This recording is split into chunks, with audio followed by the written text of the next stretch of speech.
अलैंगिक जनन, ईस्ट में मुकुलन।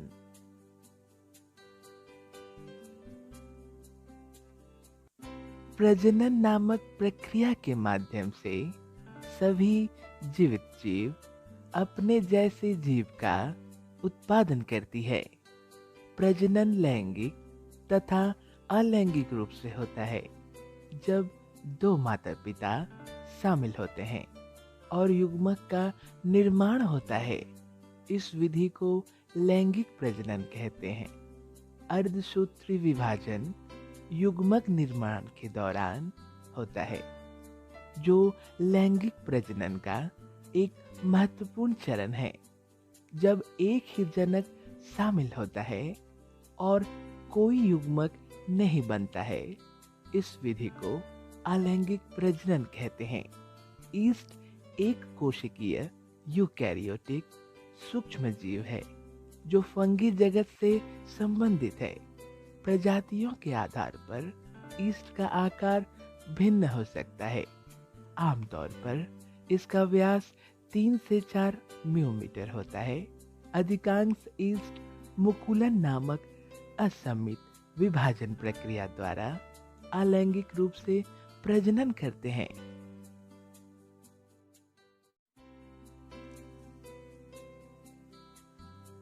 कायिक प्रवर्धन कलम।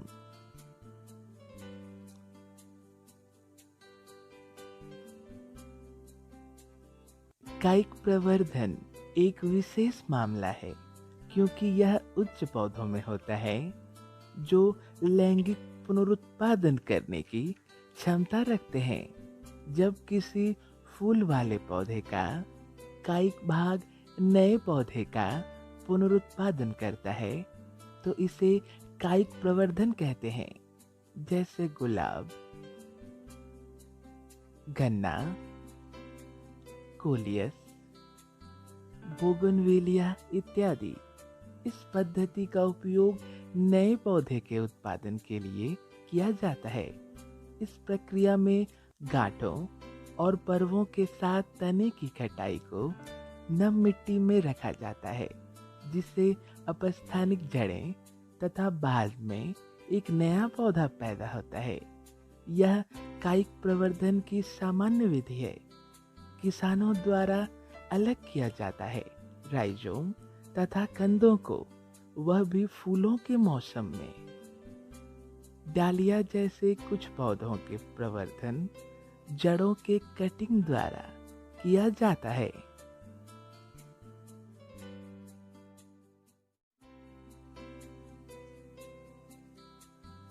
कायिक प्रवर्धन पर्तन।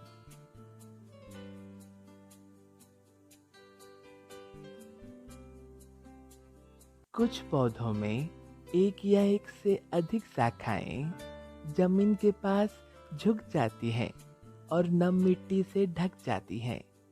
कुछ समय बाद उन शाखाओं का भूमिगत भाग नई जड़ें पैदा करता है और एक अलग पौधे के रूप में विकसित होता है।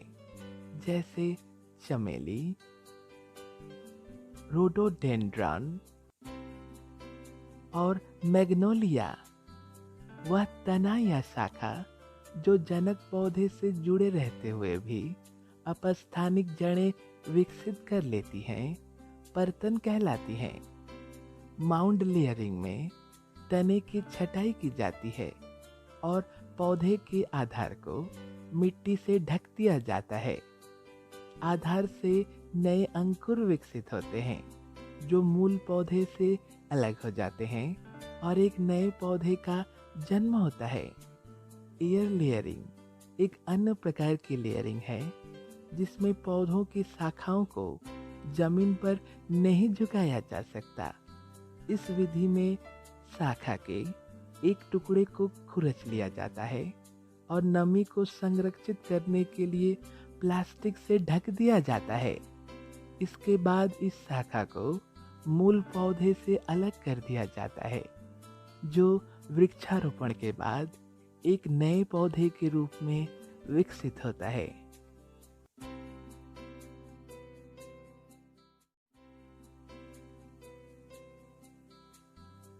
कायिक प्रवर्धन, रोपण।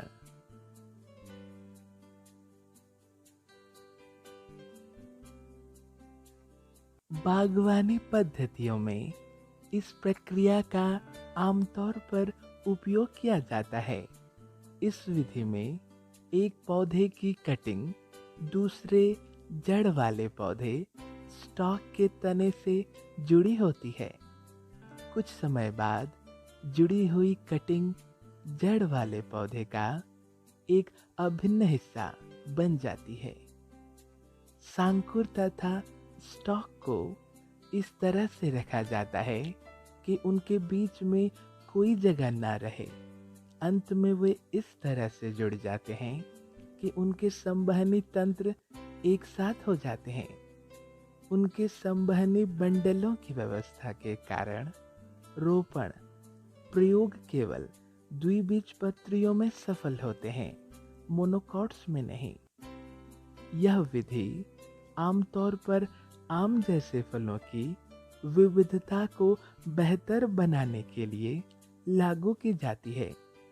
जहां रोपण की जा रही है उस जगह को ढकने के लिए वैक्स का इस्तेमाल किया जाता है।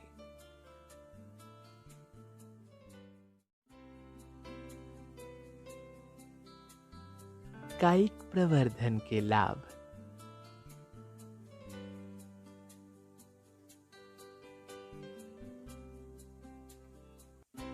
कायिक प्रवर्धन एक विशेष मामला है क्योंकि यह उच्च पौधों में होता है जो लैंगिक रूप से प्रजनन करने की क्षमता रखते हैं। जब किसी फूल वाले पौधे का कायिक भाग नए पौधे का पुनरुत्पादन करता है तो इसे कायिक प्रवर्धन कहते हैं। कायिक प्रवर्धन के लाभ।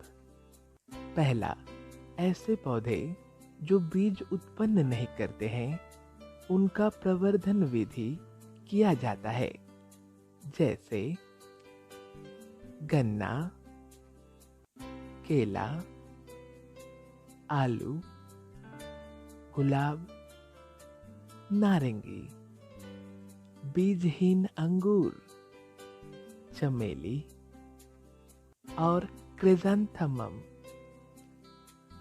दूसरा, कायिक प्रवर्धन पौधों में उनके बीजों से पौधे उगाने की तुलना में सस्ता, आसान तथा अधिक तेजी से प्रवर्धन का तरीका है। कई लिली बहुत धीरे धीरे बढ़ती है और उनके बीज उगाने पर फूलों को विकसित होने पर 4 से 7 साल लग जाते हैं, लेकिन कायिक रूप से उगाए जाने पर 1 या 2 साल बाद ही फूल पैदा होता है। एक पौधे की विशेषता कायिक प्रजनन द्वारा संरक्षित होती है। इस प्रकार कायिक साधनों से उत्पन्न पौधों को बढ़ने के लिए कम समय की आवश्यकता होती है और जनक पौधे के समान तथा आनुवंशिक रूप से समान होने के फायदे होते हैं।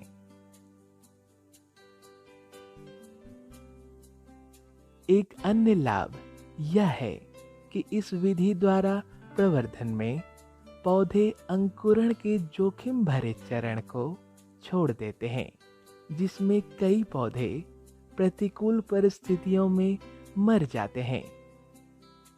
इस विधि से अंगूर, केले तथा संतरे की कई बीज रहित किस्में तैयार की जाती है।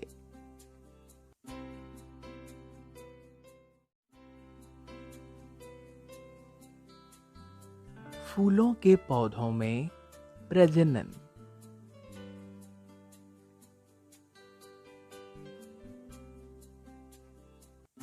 प्रजनन के इस रूप में 2 लिंग, नर तथा मादा शामिल होते हैं, जो युग्मक नामक विशेष यौन कोशिकाओं का उत्पादन करते हैं। नर युग्मकों को शुक्राणु कहा जाता है, जबकि मादा युग्मक को ओवा कहा जाता है। जानवर या पौधे के प्रकार के बावजूद लैंगिक प्रजनन में नर तथा मादा युग्मक के केंद्रक का संलयन शामिल होता है। इस प्रक्रिया को निषेचन कहा जाता है। संलयन का उत्पाद युग्मक नामक एक एकल कोशिका है जो एक पूर्ण व्यक्ति में विकसित होता है। फूलों के पौधों में फूल पौधे का प्रजनन अंग होता है जो कि पुमंग है जो नर प्रजनन अंग है तथा जायांग जो पौधे की मादा प्रजनन प्रणाली है। फूल के नर तथा मादा युग्मक गति करने में असमर्थ होते हैं। उनके निषेचन के लिए एक साथ आने की समस्या परागण की प्रक्रिया से दूर हो जाती है। इस प्रक्रिया में परागकणों को विभिन्न पद्धतियों द्वारा स्थानांतरित किया जाता है, जैसे हवा, पानी, कीट पतंग तथा दूसरे जानवरों द्वारा। एक बार वर्तिकाग्र पर परागकण डिंब तक पहुंचने के लिए परागनली का निर्माण करता है। नर युग्मक में 2 कोशिकाएं होती हैं, वानस्पतिक केंद्रक और जनन केंद्रक। पहला केंद्रक अंडे के साथ संलयित होता है और दूसरा केंद्रक 2 हैप्लॉइड ध्रुवीय पिंडों के साथ मिलकर प्राथमिक भ्रूणपोष केंद्रक बनाता है। इसे ट्रिपल फ्यूजन कहते हैं।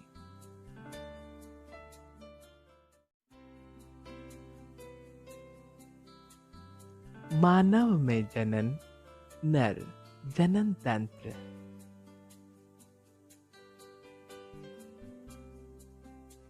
नर प्रजनन प्रणाली मादा की तरह उन अंगों से बनी होती है जिसका कार्य एक नए व्यक्ति का उत्पादन करना है, अर्थात प्रजनन को पूरा करना है।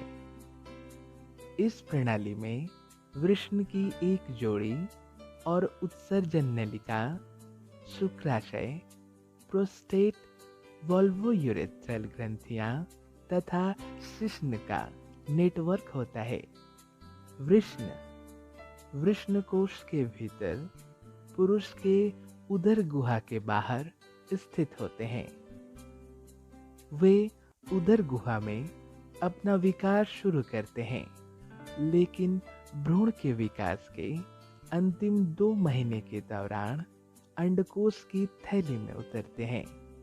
शुक्राणु के उत्पादन के लिए यह आवश्यक है क्योंकि व्यवहार योग्य शुक्राणु पैदा करने के लिए आंतरिक शरीर का तापमान बहुत अधिक होता है। एक औसत पुरुष के शरीर में 2 वृषण होते हैं जो वृषणकोश नामक थैली में स्थित होते हैं। इन अंगों के ऊपर एपिडाइडमिस होता है। शिश्न का एक लंबा तथा बड़ा हुआ सिरा होता है जिसे ग्लांस पेनिस कहा जाता है। शिश्न पुरुषों का प्रजनन अंग है।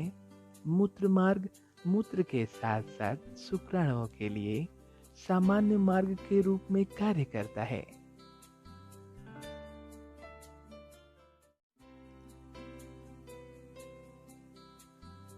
मानव में जनन, मादा जनन तंत्र।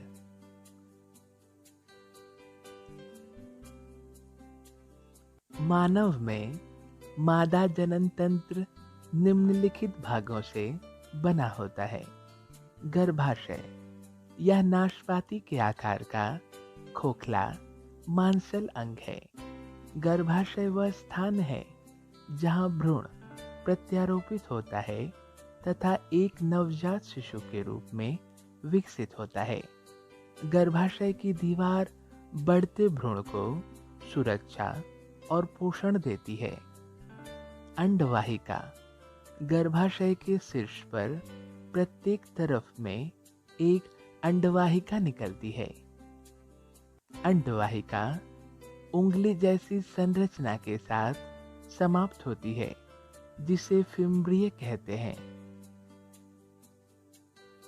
अंडवाहिका में निषेचन होता है।